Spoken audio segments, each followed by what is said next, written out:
And Unless all we want to do is work and buy watches. Right. Literally just like work, and then Buy a watch. go buy a watch, and then do Work. it all over again.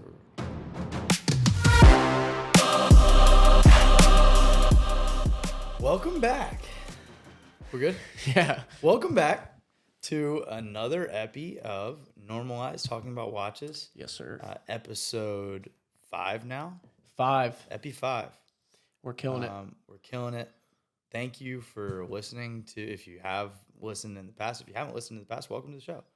Hopefully you can find some entertainment laughing at us, laughing with us. Maybe learn some things. We're learning things.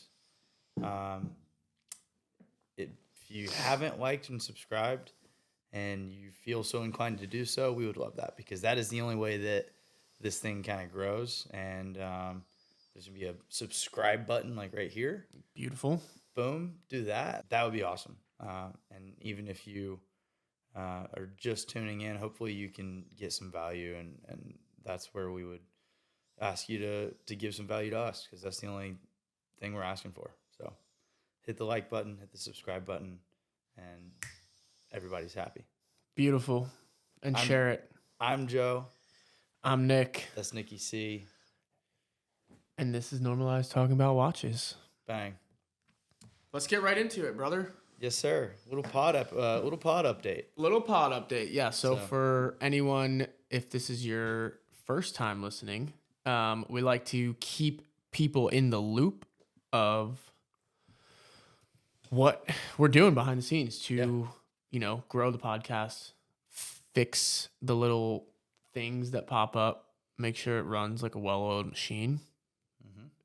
Which it does not always. Does not always. Obviously. And yeah, basically just make sure that all the behind the scenes stuff is not taking too much of our time, but we're also putting enough time where it is a good quality production. I think it's the best way of putting it. Yeah. So yeah, go right ahead to our latest. Update. So I mean, as of right now, we've kind of taken the approach of like, if you've watched from the very beginning, you understand that we were saying, all right, we're going to try and go get a sponsor. We're going to try and do X, Y, and Z. And then we kind of, upon really thinking about it, we're like, no, we don't really want a sponsor right now. We'd love to partner with somebody.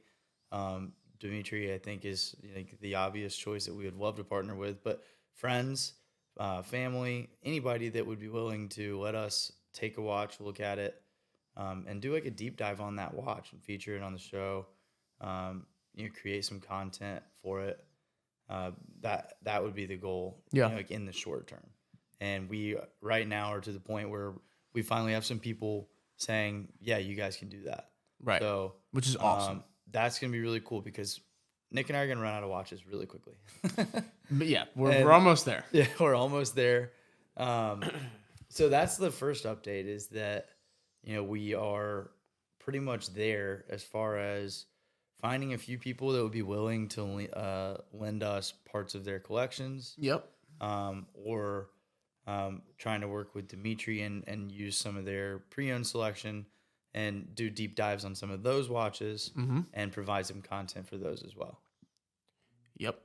Which would be awesome, because basically my excitement about the pre-owned section would be that the inventory changes, quite frequently. So it would basically be, their normal workflow of continuing to grow their pre-owned inventory and like make it move and change will directly help us to always have new watches to pick from, if that all goes to plan, which would be really cool. So like we would never have to like stress about, not stress, but like our goal is to highlight watches for everyone. Since we have the unique opportunity to be hands-on with them, having a good relationship with a dealer locally. So I would like to highlight watches all the time. Yeah.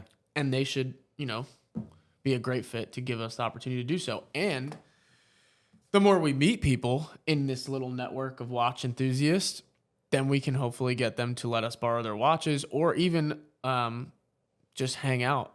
Yeah. Go get a beer with somebody, and they bring a couple of their watches. We take a couple photos, we wear it, we talk about it, we learn about it, and then we come on here and we tell them about it, you know, which would be That's sick. absolutely part of the goal. And We're still looking, or we're still trying to figure out like another update. We're still trying to figure out where to put someone else in this room. Yeah. Which But we have some ideas. Yeah, we have some ideas. But once we start to figure that out, you know, ideally we get some really cool friends and new people that we've met in the last 2 or 3 weeks to come in here and we'll talk watches with them. You bring in some pieces of their collections and maybe make some other connections there to where someone will let us, you know, get some and create some content with their collections and maybe wear them for a day, etc. So that'd be another cool thing. I would love if we get to wear watches for the day. That'd be cool. Be very cool. Like a day in the life of wearing a Panda Daytona. That would be awesome. That would be awesome. If you don't know what the Panda is, it's like a great watch. Yeah, it's awesome.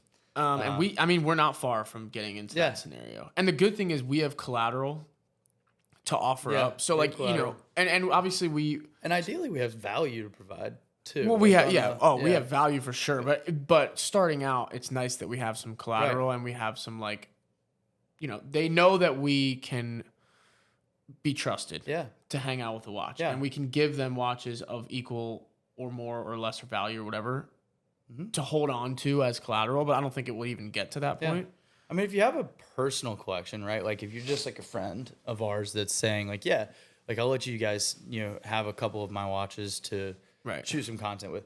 Like that's even cool. I think we can provide some value there of like giving you some really cool professional photography and content and in exchange for us using the watch. And then, you know, obviously Dimitri, ideally we can drive some growth to their pre-owned selections and drive some growth to the store. I mean, I want to see them continue to flourish and be well. Yeah. You know, in a business environment, I think as does the rest of the watch community here in Charleston. Yeah, I mean, and hopefully our audience, as it grows, there will be some people that have never heard of them, you know, or have never been in because they're intimidated of, I don't know. I mean, I could see people being intimidated of like, I can't afford anything in there, so I'm not going to go in. But as this... Me, the first 20 times I went in there? Yeah, exactly. So as this, and today we're going to talk about a great watch that hopefully our viewers will understand that you can go in there and you can learn about the ones that may be out of your budget, but they have options for everyone in there. Literally. Like there is an option for every budget in that store, which is great. Absolutely. So the goal will be to help them with some content. That also just kind of sparks something in my head. You know, we've gotten some feedback about what some people would want to see. Yeah. You know, episode 3, we did a starter watch episode, but I think we're going to do some deep dives into some super affordable options. I've got like countless friends that have reached out and they're like, hey man, love the podcast. I'd love to hear your thoughts on watches that are like under $500. Right. So that is a little podcast update. Something like that will come on. Yeah. We'll try and do like an episode that's fully focused on like a sub $500 market for people that, you know, work in a business environment, want to wear a watch, but they don't want to spend much money on a watch, which I can understand. You know, absolutely. There's a category of that for that. There's watches for that. And I think that there's still some really cool things that you could get for in that price range. And it'll be fun for us to learn. I got to be honest. I kind of skipped over that. Yeah. Like I had the worst watches that I wouldn't even ever recommend, which we've already spoke about if you've watched the other episodes. And then I skipped right to a Rolex. So like, and there was a massive gap of time in there, clearly. But I kind of skipped over it, which now looking back, I'm like, I'm almost more interested in the, let's call them less expensive watch world market of the G-Shocks and the Swatches and the Tissot, and I won't say the name of that one until we get there. Hamilton, all right, there you go. But yeah, basically I'm more interested in those than I thought I'd ever be because they're really cool. And they're, no one talks about them. They're very like under the radar. Yeah. I think, which is, I think they're great watches. So yeah, it'll be a full episode later on. I promise I'm listening. I hear you when you tell me that's what you want to hear. So we'll get there. Beautiful. And that's probably a good little transition to what I have on my wrist right now. Talk about it. Well, what's on the wrist segment? You know, anybody that's new, this is our segment. Yep. What we're wearing my today. My favorite thing to do. In episode 3, I mentioned a starter watch, the Hamilton khaki field watch, and Kid pulled the trigger. I decided I wanted one. And it's awesome. I don't know why I never had one. We'll get some professional photo shot. We haven't even shot this watch yet. Joe bought it less than 24 hours ago. Boom. From when we're filming. Assuming we maybe have photos by the time. We will have photos. Yep. Boom, pictures there. I'll put a nice little slideshow of all But it's got a white dial. It's got some yellow Loom on it. It's got a NATO strap on the back. I actually still have a sticker on it. Funny story. I asked if I had to take the stickers off of this one. So I'm so used to not being able to walk out. Yeah. For those of you who don't know, you cannot Rolex specifically, and I'm sure most other brands do this now because the stickers are they're protective stickers from the factory. Yeah. They do not let them out the door from the author. They ship them to the dealer with the stickers to protect them. Once they're purchased, the stickers have to come off. Like, they cannot leave. And the reason being is that the gray market sells those watches for much more money because they are basically perfect. Like, they are untouched everywhere. So they take the stickers off. So it was funny that Joe was like, do I take the sticker off? But it's like, Nicky C was dogging on me. Yeah. He was like, dude, no. It's a Hamilton. Yeah, it's $500 watch. I'm going to keep the sticker on. How much was the watch? Tell us that.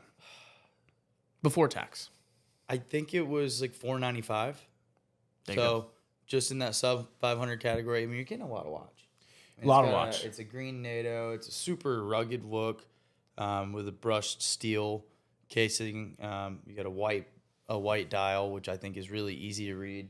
The idea of it is I'm going on a ski trip next week, and this past week or weekend I was on a ski trip, and I didn't wear a watch because I didn't want to wear the watch I had with me just in case something would happen, and I felt naked all day. And so I'm like, all right, we don't go without watches when I'm skiing here. We're snowboarding, and I want to wear. I wanted a watch that had some sort of a 24-hour time. Now this doesn't have like a GMT function, but it does have an interior 24-hour dial, which you'll be able to see, which is cool. So I'm going to Europe next week, and all the clocks. Yeah. So all their clocks are 24-hour time zones. It's gonna be fun.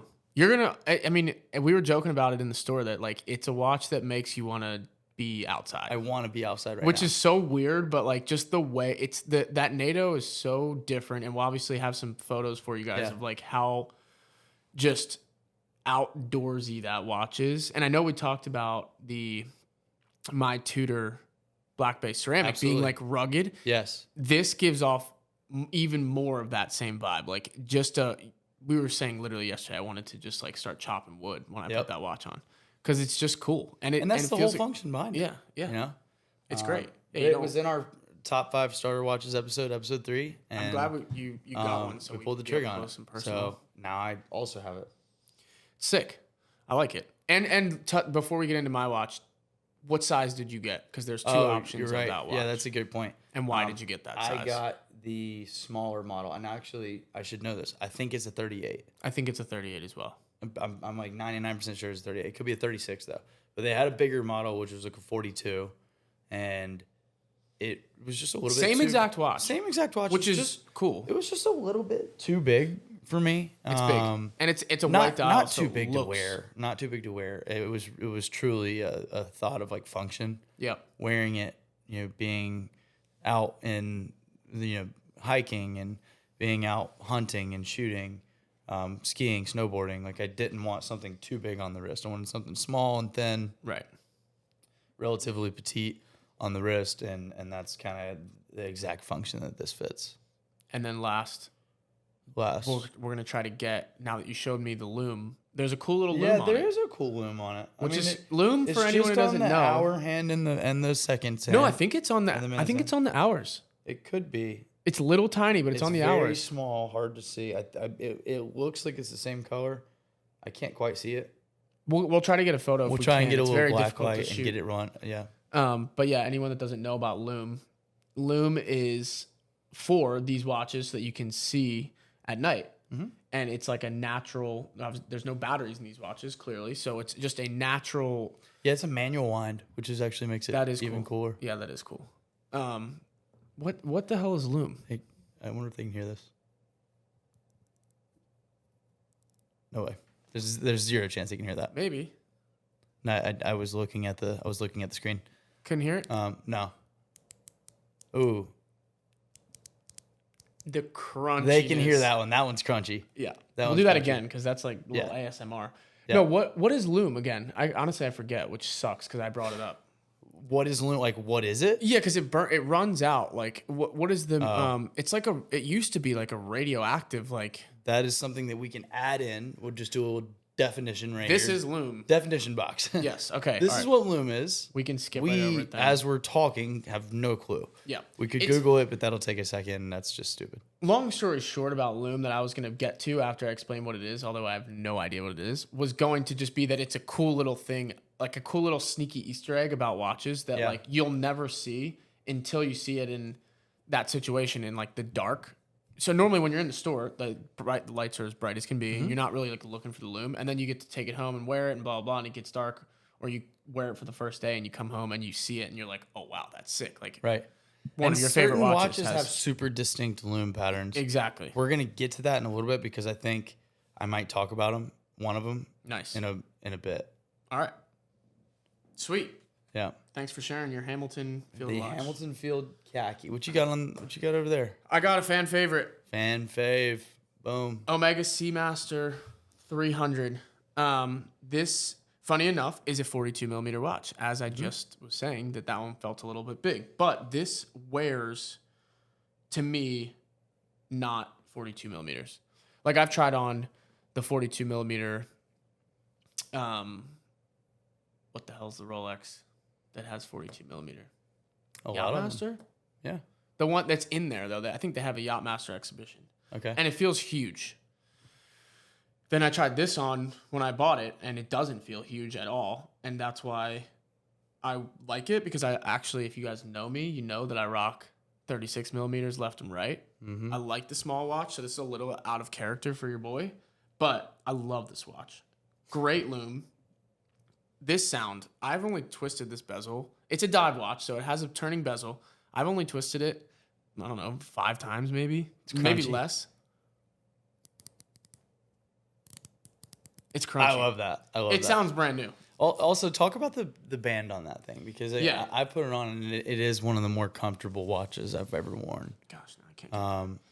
Yeah, so the band on this is actually awesome. So a little backstory. I think Omega has one of the underrated this rubber deployment clasp.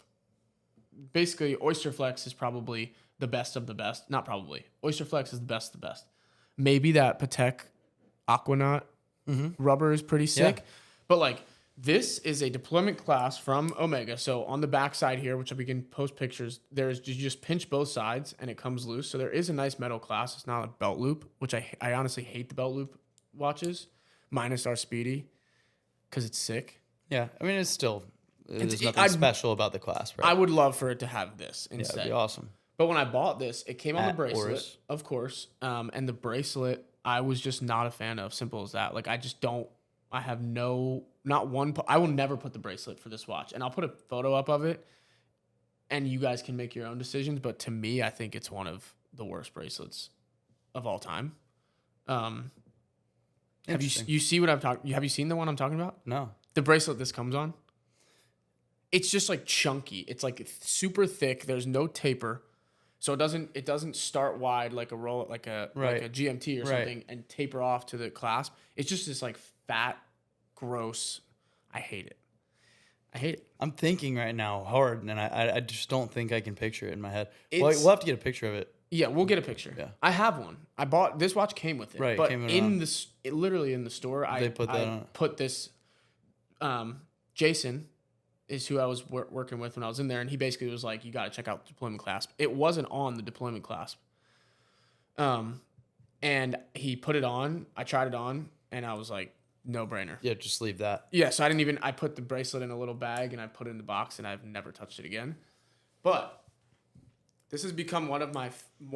I probably wear this watch second most of all of my collection, I would say. Really? Because it goes with what I wear. I wear a lot of black, black. a lot of white. It matches beautifully. It's black. It's sporty. It's got a slight hint of red in there. There's a little bit of red in there, which I love, the little red accents, but it's like sporty. I can wear this with a t-shirt. Yeah. And, it's like you could dress work it up out as in well. this watch. You could dress this watch up 100%. We've said that before, but rubber bands on watches I think is awesome. Oh, you could, if you wore this with like a black suit, Yeah. look fresh. Yeah, 100%. But yeah, I mean, I love this watch. I think it is one of those things I'll never use it for its actual purpose, which would be diving and checking my tank temperature. There's or my zero tank chance time. I think I ever dive. Hell no, I've done it. I've got so many dive watches, and There's I don't nothing dive. to see down there. Well, I have one dive watch. Beautiful. There's nothing to see down there. What do you mean? In That's, the ocean. That's why people go. Not for me. They're going exploring. Yeah, I mean, come on. There's There's nothing stuff to to see. see down there. There's more like under the water than there is on top of the water. tomato. Potato. I don't bong, like bing diving, bong. but I like dive He's not gonna watches. dive. Okay, that's fair. I think you're with 100% of everyone else. Yeah. 99.9% of everyone else. I think I mean I like that they were made for that. Sun's coming It's out. cool to see the functionality. Yeah, it's cool to see that it at one point it served a purpose, Yeah, it had which is purpose, nice. yeah. And it's a lot. The technology behind these, I do not discount that. Like the technology behind a dive watch, I respect. I mean, my sea dweller can go 4,000 feet below. Who is doing that? Not me. James Cameron, He does that. bro. He went the new stupidly large Deep sea challenge. deep right? sea challenge went. Boom. God, I If can't. you haven't seen this watch, It's Deep Sea huge. Challenge. I actually had an opportunity to put this on my wrist. it's this big. Yeah, it is absurdly big. But it went down in a submarine, and you guys can fact check me. I don't know the numbers, so I won't even say it, but it went down in a submarine. Like, Did he go down? I think, and this is what I mean by fact checking, I think he was in the submarine. You think James Cameron went into a submarine and went To the deepest, darkest. And the watch was sweeping to beautifully. the abyss? Yeah. Pop back up. I think he was in a submarine. And Well, he wasn't swimming. correct me if I'm really wrong, but I think it's his submarine. Bro. I'm You're just making a saying. serious. I'm just saying. I've heard this. Okay. I'll look it up. All right. And if I'm I wrong, like I will this. I will I like blatantly fact check and No, we'll put I it up like there. this. But I- for some I reason, hope you're right. I think If you're right, I'm going to get you a picture of a submarine. okay. That'd be great. We'll hang it up on the wall right there. I do think it was his submarine. All right, but yeah, backstory to this watch is just I think this is the second watch I bought Yeah. after the that sounds about Wimbledon. And all I wanted out of this watch when I bought it was something to wear that was not a Rolex, because I just noticed out in my world of working with people, I didn't want to always have a Rolex on, but I wanted to wear a watch every day. And I literally at that point, I got rid of those, what are we calling them now? Fashion watches. Fashion watches. I ditched all of those. Yeah. So I literally had one watch, which was the Rolex. Yeah. And I just wanted to be able to wear something that wasn't a Rolex. We're also going to eventually, we're going to get rid of this stigma that, like, Yeah. I'm scared to wear a nice watch around certain people. Like, Right. That's the whole F goal. the stigma. Yeah. Yeah. So, That's and that's horrible. funny though, because getting this watch was because at the time I was still one of them. Yeah. The people that think that there's a stigma attached. And the goal is obviously for us to delete that from anyone's thought and just wear your watch Yeah. whenever you want, wherever you Yeah. want. Unless you're in Absolutely. a dangerous place like Europe. Like Europe, which is why why, Joe is you know, he's gonna be wearing a I Hamilton. got this watch. Not that this isn't nice as well. I mean, Yeah. I enjoy this watch. But people are literally stealing Yeah. them off people's wrists. So Yeah, like, it's scary. that's See, and a that was my thought. I was completely like, different- I was like thinking about it. I was like, okay, I've got the 116710. Yeah. I posted that on Instagram today. That's the all black GMT. I guess there's the LN on the back end of it. So 116710 LN. No one's checking you. Don't worry about it. Okay, they should check me because I know this one. Yeah. It'd be a good one to check. But on I if was you- like, you know, I've got interns on it, but like if somebody steals it off my wrist in Italy, like it's gonna be really hard to get another one. It's gonna be a painful process. I'm not gonna be able to get that same one. I already took that one Yeah. on like a golf trip. I've already got some memories in it. I was just gonna say it doesn't matter if I don't you wanna can get a new replace one, it. you know? I don't. I Yeah, I, want- don't want I want to get a that new one. Yeah, I want the one I have. have it. I I have it. agree. It And we have stays. That's another thing. We can actually do an episode on that, or just touch on it in another episode about watch insurance and our experience with it. I wish I could sell it. Yeah. Yeah, Joe is in insurance for anyone who's wondering. Yeah. Not watch insurance, but yeah, watch insurance is a cool topic because everyone should have it because it's very cheap and it covers a lot of scenarios that can definitely happen. Absolutely. Theft. Mysterious disappearances. Mysterious disappearance is a crazy one. And that's why I said we could do a whole We can do a on whole this. episode on it. We will. We will do a whole episode on watch insurance, and maybe ask us your questions. Maybe we'll plug Derek. We'll plug Derek. Yeah, that would be. Maybe we could FaceTime him in. Now that would be cool. Yeah, well, even we can just get him to record a video. Yeah, and we'll just get play him on it. the pod. Yeah, we get him to come and sit in here. I know he likes watches. All right, he's at least interested. There you go. He's just been so busy, Yeah. We'll have our friend in. Let's take a baby take a little break. All right, and we're back. We back. Still switching the cameras around. That's all right. We figured out a way to make it. It's a better process. Yeah. I will say this though. I did get some feedback. Like somebody who I think it was my brother. That's was like it's good feedback. He was like, "Dude, I love your Bitmojis." He doesn't want to see our faces. He wants to see Bitmojis. I think I should turn into a Bitmoji right now. We can turn you into one. I'm a Bitmoji now. This is for you. Yeah. Back to regular Joe. Yeah. Hopefully he thought it was hilarious. He thought it was how we were funny. like bleeping things out. I guess it happened to coincide with the Bitmojis. Yeah. But to prevent turning into Bitmojis, we have to take about a 5-second pause and turn the cameras off and on. Yep. Stupid, we know, but whatever. All right. Next topic is a fun topic. And I think it'll be fun for everyone involved to everyone that's watching or watches or whatever. Hopefully, and we'll ask you again when we post and share this, but like share your answers to these next couple questions we have. And the first one is going to be, what is your current Grail watch? Great use of the word current. I think it has to be the word current because it changes so much. Mine has changed probably 5 or 6 times. And mine's already started to change, but this one is, obviously I don't have it. Right. And it's still, I can go first. It's still on my mind. I know what it is, but tell the people. It is the Platinum Daytona. Specifically, give me the specific because there's a bunch of variations. So there's a couple of them. Yeah, and we'll put a picture up after he's done explaining. Yeah, so I think it's the. I'm really working on the reference numbers. Don't worry about it. I think it's 116506. Maybe. Fact check. Don't worry. We will fact check. 116506. That's what I think it is. Now, there's 2 of them. So it's the chocolate bezel. There's more than 2. But of the ice blue, there's plenty of them. But yeah, ice blue dial, chocolate bezel, and then chocolate blue or chocolate subdials. I like the contrast on the interior of the dial. Yes. So it's a beautiful watch. It's got the same band look as the GMT that I have. With the polished center links. Then it's got a chocolate bezel, an ice blue dial it's a wild with chocolate subdials. And as soon as I saw it, for some reason I saw it come out and I wanted it. I didn't. I loved it. You obviously introduced that watch to me. I didn't. I used to know. I still know him. I know someone that has that watch. I saw that watch in a workout class one time. Please, yes. I forgot about this story. Insanity.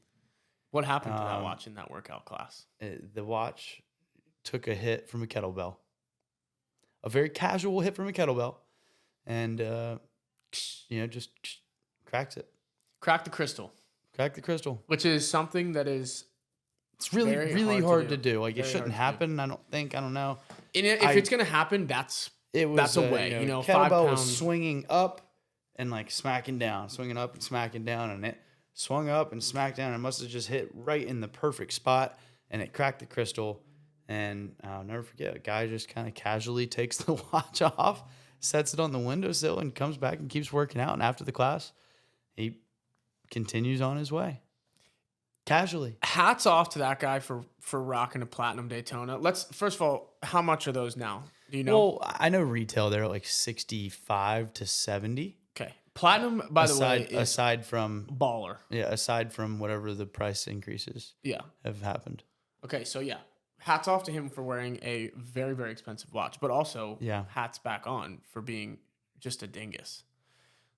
You shouldn't wear that in a workout class. He's being a jabroni. He's being a jabroni. Dingus. You have an absolute Wookiee of a person. And then when you told me about that, and you were like just a normal guy, I don't know if you remember this, but we were in Moe's, and he walked in after this, and he had it on. And he was wearing like basketball shorts and a t-shirt, and he was wearing that watch, and I was like, wow, baller. Yeah. So he got it fixed. It was really cool. Yeah. It is really cool. I've actually met him and talked to him a few times. He's a really cool dude. So that is a wild play to wear that into a workout class. It is a wild play. I wonder if he still wears it. I have no idea. Haven't seen him. Probably didn't work out again after that day. Yeah. So my current Grail watch is the 116506 Platinum Daytona, ice dial, chocolate bezel, chocolate subdials. Beautiful. That is it. It's not just a Grail, but it's something I would wear daily. Such a unique color combo that you would think just is not going to work, and it works so well. Funny enough, dude, I designed, my mom has a furniture company, and I designed a couple cubes whenever I was a kid. Mm-hmm. And like, if you can think of like a cube that you would sit, like, I don't know if they can I've seen these cubes. Here. They're in your house. They could sit right here. I literally designed these when I was a kid, and like my mom was like, what color should you do? And I'm like, light blue and brown. She's probably like, okay, son. Oh, they did not sell. Be beautiful. They did not sell. Yeah, I'm sure. Right? But you have them there. Take a picture. I still have them. Send it to me. It's going to be hard to get before this releases. Oh, yeah. I'll be in Italy for the next month or for the next week. Are they in your house? In Hickory. Somewhere. I'll try and remember. If we can, we'll put it up. If we can't, no worries. It might be a fail, but we're going to put a picture of them right here. Yeah, we'll see. This might be blank. Maybe it'll be nothing. It could just be a black hole up there. Maybe. What's your Grail watch right now? So like I said, mine has changed a couple times, but I have a solid one that I have one. Let's say I'll preface it really quickly. It was my first, then I changed it, and then I went back to it. Ooh. So I'll give this one, for the sake of today's conversation, my official, because I've gone back to it time and time again. Do you know what it is? I don't think so. So it was your first. It was when I first saw it, I was like, and when I first found out what a Grail watch was, I was like, this is the watch that I want. This is it. Then I changed it as I started to learn more about watches. And then I went back to being like, you know what? I still like that original one. That's the one I want. No, I don't know. You don't know what it is? I don't think I do. You're going to be like, oh. Okay. Chocolate dial, day date, rose gold. That's it? 40 millimeter. I love that watch. It's very attainable. It's very attainable. Yeah. Wow. I love that watch. And I'm going to tell you what my backup one was too after. But that watch, I'll put a photo up. It is, to me, it is just rose gold. For some reason, I have a soft spot for it. I think it's the sickest color for a watch. It's closer to like a skin color than yellow gold. So it sits a little bit, more under the radar, I guess, on your wrist. Although we just had the pleasure of seeing a full rose gold watch. And it's there for sure. Full ever rose gold root beer. Yeah. We saw in person. Sick. We're going to get the guy on the podcast that has the watch. And maybe a few of his other pieces. Yeah. And he sounds like he has a pretty good collection as well. But yeah, I mean, dude, that watch, the presidential bracelet, let's start there, is to me the best watch bracelet in the game. You wouldn't know, right? What? No, I would. I have no idea what it feels like to wear one. You can't say that. No, I'm just saying you wouldn't know. And I will say that with an asterisk because I have not worn a Patek. No, I have not like either. A Nautilus or something, No. and that bracelet looks amazing. I have worn an AP. Really? But was it on a bracelet? The one that was in Dimitri, you had it on too. Yeah, but no, it wasn't. It was on a bracelet. You're right. It was, but it wasn't. It wasn't sized. No, so it like you wasn't don't really get sized. to It wasn't feel really it. comfortable. Yeah, it was a pre-owned watch, and We've both worn the day dates that are in the exhibition area, and they feel like ridiculously comfortable. It's just and the hidden clasp on the bottom. Yeah, it's really cool. It's just it's sick. That'd be a cool close-up picture if we can find one. Boom. Of the hidden clasp. Right here, it's just a crown. It's just a little Rolex logo, and like that's what you lift up. And you lift it up. It's so it's sick. I think it's just a really cool design. And then the rose gold, specifically because the chocolate dial is. Let me ask you this. Basically the same color. Do you think that Rolex makes the best rose gold? I do. Because they make it in-house. And theirs is called Everrose. Everrose gold. And there's a reason. Yeah, what's the reason? Do you know? It lasts. It never. So if fades. you look up, and I'm going to find this photo because I've seen it, because when I expressed my interest in this watch to the fellas over at Dimitri, they educated me on the power of Rolex's rose gold, which is why you will not see it labeled as rose gold anywhere. It's always Everrose gold. I'm 99% sure it will always be said as Everrose because, to your point, it is their thing. And I'm going to put up a picture of another watch brand that has a rose gold watch that is over time yellow gold. Really? It changes to yellow gold, and I think it's because rose. It's like we'll find out more details. And it's gold and copper. What?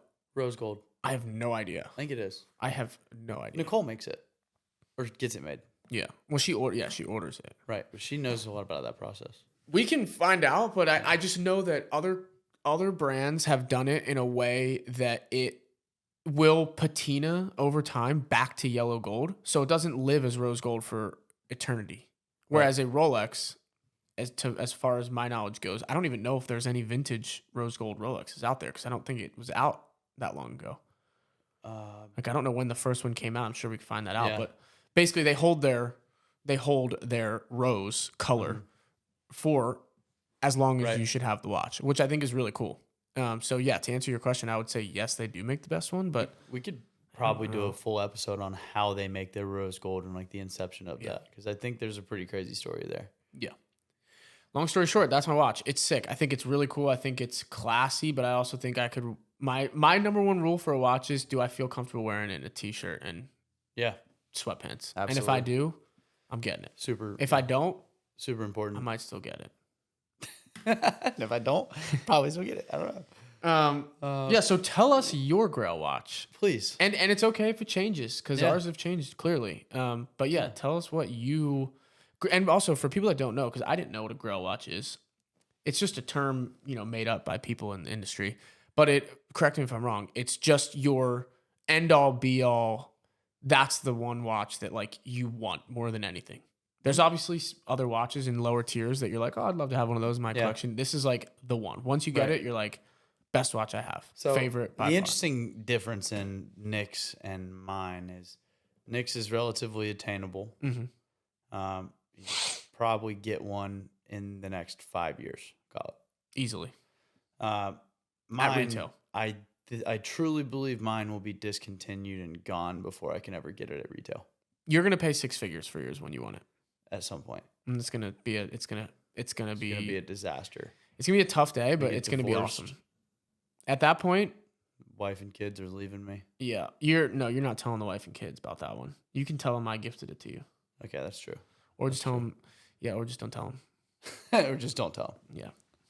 By that time I will have. But yeah, I truly believe you will pay 6 figures unless you get it sometime soon. It goes. They're a $115 right now. Yeah, $135. And the other problem, I guess is not the right word, but the other thing is they have a bunch of different versions. So like, there's the baguettes, there's diamonds. I like the baguettes on it. The baguettes look nice. It's nice. But there are that one's 70-ish. Yeah, I was just gonna say from a sourcing standpoint. So say you're it's 5 years from now, let's call it, and you're like, I want this watch. I have the money.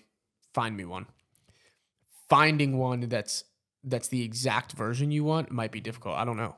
I'm sure there's not that many out I there. bet Matt could find me one. Oh, I'm sure he could. I bet Matt but could I find just me don't know how many there are out in the world because it's Right. not a very common. I've seen one I actually have seen one in person randomly at Charleston Wine and Food. Remember I sent that? Did I ever send you that? Yeah. And I sniped a picture of it. I think I may be able to dig that up if I can. That'd be sick. But I was shooting an event completely irrelevant to watches, and I was into watches at the time. It was like new into it. So I'm looking at everybody's wrists at the event, and I'm taking these photos of these people I'm getting paid to take photos of these people, but I was like getting their watches intentionally in the shot. Watches the entire time. And I met a guy with I think his had baguette hour markers, which was dope. Which I'm cool with that. Yeah. I think it's one of those watches where you can pull it off. Right. So relative to like attainable watches, like what do you think the next watch you'll get will be? Yeah, so I don't know. If you had to guess. If I had to guess, I would say like on my actual radar. I know what mine would be. You do? I do. Go ahead, because I don't know mine yet. Actually. Go ahead. I don't know mine yet. I want a pink OP. 36. That's a good watch. I don't know why. I like it. It's cool. I It's like cool. it a lot. It's a cool watch. The Tiffany blue is obviously awesome as well, but Dropping in price a little bit. yeah, I think there's a bunch of people that want the Tiffany blue. Mm-hmm. I think the pink's underrated. I agree. And it's a cool. I had a pink Oris cotton candy at one point, and it's that one not photographed so well. It did photograph well, but it didn't. It wasn't done, in my opinion, super well as a bronze watch. Yeah, I got rid of it. I sold it back to the people I got it from. But because Dimitri. Yeah, it was just bronze, and it was like it would literally. I mean, the day I wore it for the first time, full bronze watch, my wrist turned green because it's Charleston and it's hot as shit here. Welcome to the hot land of sweating, no matter what. So especially you, boy. Yeah, sweat and bronze, shit show. Yeah, is literally the easiest way to explain it. My wrist was green, my entire wrist, and the watch changed colors. It lost all its shine. It was extremely shiny the day I bought it. It looked rose gold. That was honestly one of my biggest attractions. It was like a rose gold watch with a pink dial. Mm-hmm. Oris is an awesome brand, so I was supporting them. They have everything they do involves like donating to charity in some way, shape, or form, or like raising money for something, which is cool. So I was into it for that. And then I literally wore it one day on the bracelet, turned my wrist green, bought a leather strap from Deluxe. Shout out Deluxe. Great brand. And I still didn't like it. So I got rid of it. That's fair. But the reason I bring that up is... Where are your watches? Yeah, the reason I bring that up is the one thing I do continue to enjoy about that watch was the pink dial. I think it was super cool. And it was like not feminine in any way, shape, or form. Yeah. Like no, it's totally it's a unisex watch. I don't 100%. care about the stigma of the color pink. I'm just saying I know there's people that are going to be like, pink watch, what the hell? Yeah. But it's not like that. My dad. Yeah. Joey. At Joey. At Pops. Okay, so that's the next one you want. Serious. Yeah, like you would be interested. I've already asked. I wonder how much they are. I'm already waiting. Yeah. Okay, I forgot you already asked. The other, there's two more really. Mm-hmm. The other is potentially an FXD. Yep. And that's the Tudor Pelagos. What did that guy say on the video right before this? Pelagos. Which I don't know if that's accurate. I don't know if that's accurate at all. But the Pelagos FXD is really cool. It's to be short, it's a watch that's kind of like this. Mm-hmm. It's very rugged, but this is stuck. Like it's always on some sort of a NATO strap kind of thing. Yes. Like what are they called? Fixed lugs. Fixed lugs. Fixed lugs on the side over here, so you can't take this out, which is cool. And it's also got a really, really, really cool loom. The coolest loom. I have a picture of it. We have a picture of it. We do have a picture of it. We have a picture of the loom of the FXD right here, or maybe right here. Make it a bigger picture. The sun's coming out. The sun's coming out. Keep rolling. I'm gonna just move the curtains because you have a shadow in your face. That's just throwing me off. Okay. All right. Yeah. No, so we'll have a picture of the FXD's loom. It's insane. It's got a loom pretty much all the way around the entirety of the bezel. Yes, 100% around. It's on every single little. It's insane. Every like etching in that watch, in the dial and in the bezel has loom in it. Yeah. Which is I have not personally seen any other watches like that. And the Pelagos itself has a really cool loom, but the FXD has more loom and more loom points. Yes. I don't remember what the major differences in those looms are. But the last watch would be a JLC, a Reverso. That's what I thought you were going to say. I can't get it from Dimitri. Yeah. And I'm almost loyal to a fault where it's like I want to only work with Dimitri. Yeah. I think my JLC obsession is becoming like a real obsession, and I'm going to have to branch out. It's a very cool watch. I'm going to have to branch out and get a JLC from someone else. They will not be I think upset. I'm going to have to go back to my guy Jamal in New York. And go to Watches of Switzerland and get a JLC from him. But probably a Reverso would be the third option. I like it. That's a great watch. I'm still. You're set right now. That's okay. I think I'm set. Yeah. And just a bought little a watch yesterday. I was gonna say just a little teaser to everyone out there. I did get another watch that I love. It is my favorite watch. So I'm chilling right now. We each have a watch that no one knows about. Yeah, which is great. I'm trying to think though. I don't want to force one out there, but like I'm trying to think of. I've definitely expressed my interest in an Oyster Flex Daytona, but they're so expensive. It's just genuinely like full transparency. It is just not on my radar to spend upwards of 20-something thousand on a watch. I don't have interest. Not mine either. Yeah, I have no interest in that. So I do love that watch. I think it would be it's this on steroids in terms of like the way I would wear it. Rubber, but like great watch on rubber, wear it with a t-shirt. Yep. And hang out. That's it, man. I would love I'll give another hint. I would love to get a little bit more involved in the vintage world. Same. I would love to learn more. They're very affordable and they're very cool. Sometimes. Well, yeah, sometimes. Obviously, there's priceless vintage watches, but like for instance, you can get an old Cartier tank, for example, which I think is a really cool watch that they have one in the pre-owned at Dimitri. That's a inexpensive watch. I think it's under 7,000. Most Cartier is, this is my opinion. Most Cartier to me is like jewelry. Yeah. Even the watches. Yeah. But the Santos they're cool watches. Dope. But like I don't think there's much to the watchmaking. No, they're a jewelry company. So it's like for me, it's like they're jewelry. Yeah.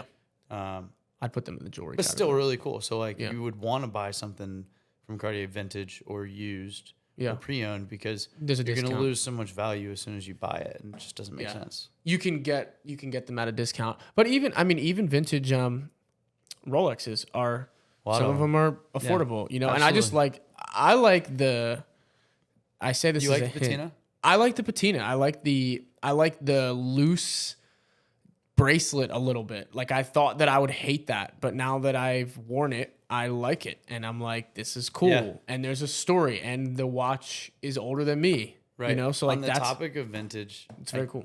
Both my parents were born in 1960. I'd like to get a watch from 1960. I don't know what it would be, but that's fun though. Isn't it cool? Yeah, that's very fun, and it's like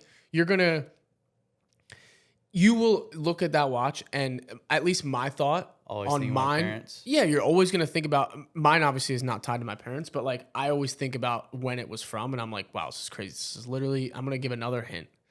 It's 10 years older than me, so it's not that old, but it's 10 years older than me, which is pretty crazy to think. Like, as I get older, this watch gets older. You know, it's kind of just like growing with you, which is a birth year watch. I think also just like has to happen. So you know what? That's actually a great answer, and I've already mentioned this on the podcast, but like that would be my impromptu next purchase. If a birth year sub came up, birth year sub popped up, I would buy it, 100%. Oh yeah, 100%. Date or no date? I would like no date personally. I like the dial cleaner but I don't really care. I wouldn't be that picky on a 95.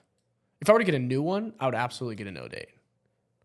It's pretty cool. But that's my point is I've shifted. I wanted a new one for the longest time. Yeah. Joe's little brother has a new sub. Ceramic sub. So really it's the new watch. It's great. And I've tried his on and I loved it. But now that I've seen the vintage ones, I want a vintage one. Yeah. I think it's cool.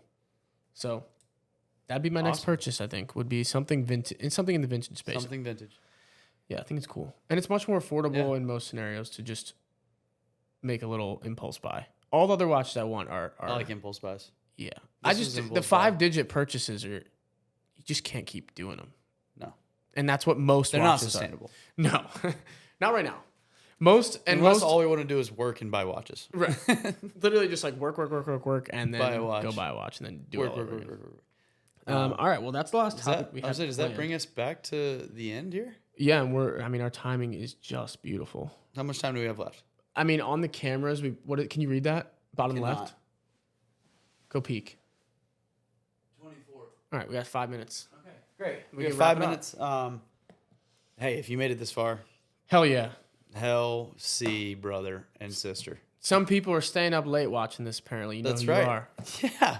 We heard. Peter said he was up till 12:30 last night, which is absolutely insane. Like, that's crazy. I was also up See till anything. 12:30, but I was editing this podcast. Yeah. Which is great. So we're putting in equal. My late nights are resulting in someone else's late nights watching, which is cool. Which I love. Yeah. I absolutely love that. Yeah, so I mean, if you haven't watched, if this is your first epi, that's awesome. Welcome. Go back. First episode, second episode, we were kind of just babbling a little bit and just shooting the Yeah. talking about what our plans were for the podcast. And our plans for the podcast are we want to talk about watches first and foremost. Like we're a watch centric podcast. We also want to talk about like a podcast, how to start a podcast, what our experience has been starting a podcast, the pitfalls, the success, everything that we're doing to try to grow the podcast. Is kind of the second topic of discussion.